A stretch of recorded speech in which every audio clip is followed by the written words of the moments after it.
We are going to start the new year off right, and we are going to talk about some important topics that need to be discussed in today's social media culture. Things that you rarely see social media influencers and beauty bloggers talking about. I'm going to talk to you about some of these things that you need to be thinking about today.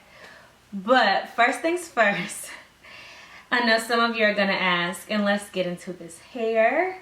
This frontal, this is my Brazilian straight hair from her hair company, and I laid this frontal the fuck out, okay? And on top of that, this is a glueless unit. Are you hearing me? So I'll put all the information about that below, yada, yada, yada. But let's get into the real.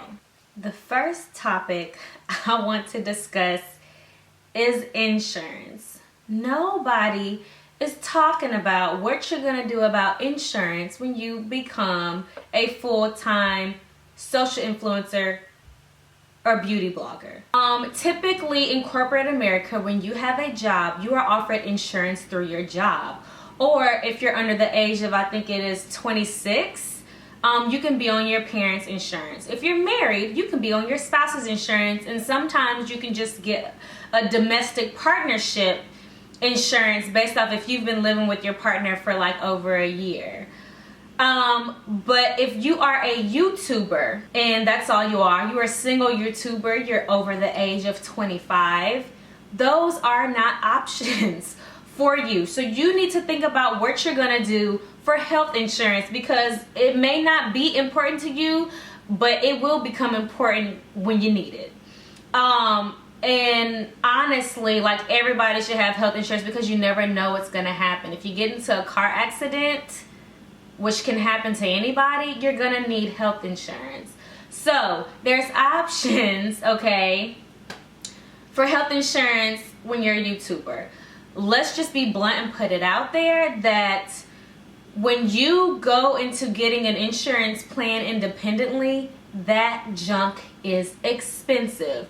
Granted, if you are a YouTuber and you're doing pretty well for yourself, you're making a few thousand a month, it may not be that much to you. That may just be a bill for you.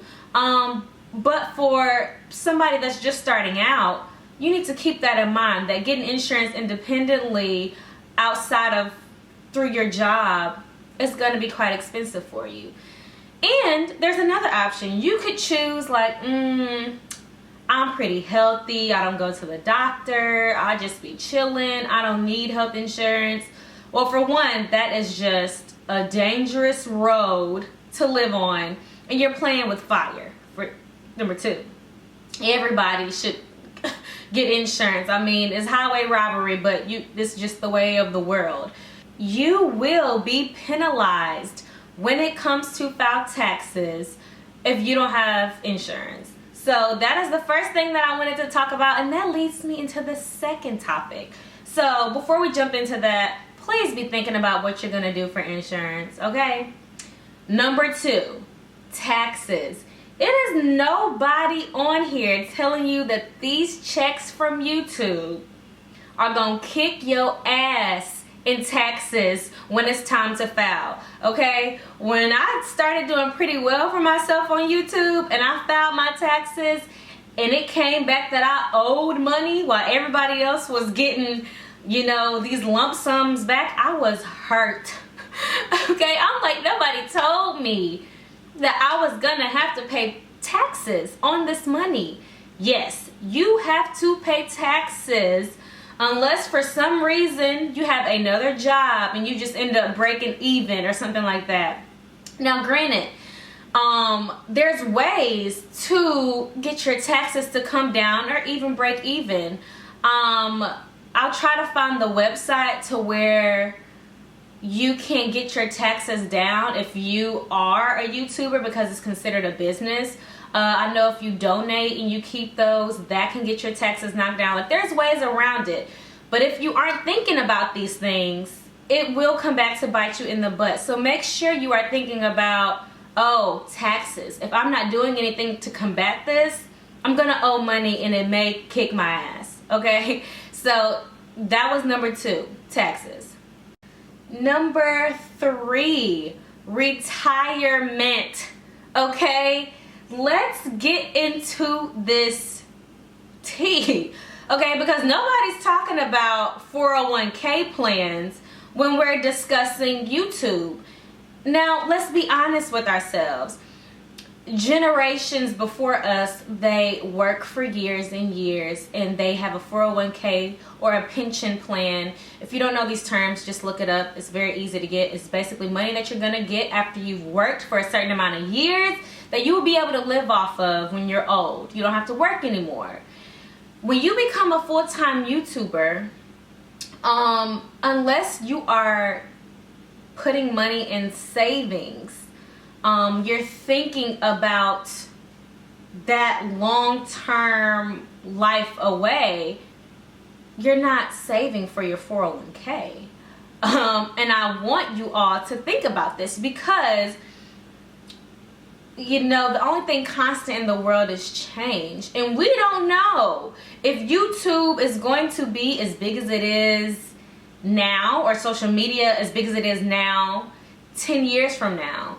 What are you gonna do if you have to go back into the work field? You know what I'm saying? That's 10 years off of your retirement for your 401k. You know what I'm saying? Tack back on. So that basically means you need to work another 10 years to have enough money for retirement. So these are adult things that we need to be addressing. Retirement is important, okay? I know it doesn't seem like it's important now, but we've got to discuss longevity when you're choosing YouTube and social media as a career. I'm just here to give y'all this information, to feed you this knowledge. The third thing you need to be thinking about is your 401k and your retirement. You need to have a plan for if YouTube doesn't go the way you want it to, or you need to have a plan if you blow up and you get great and big. You need to have a plan for saving your money for retirement. Okay? Okay. These are topics that I've talked to myself about, balancing between being a nurse and being a beauty blogger, and things that I need to know to get that done. So, I think that's it. I mean, I know it's only 3 things, but those are 3 jumbo things that need to be talked about more in the YouTube community when we're talking about being adults and living adult lives. And that concludes our discussion. This was a 101 with Ambre. I hope you learned something from this and that it gave you something to think about, especially if you are thinking about becoming a YouTube beauty blogger. Thank you so much for watching and tuning in. And I'll see y'all next time.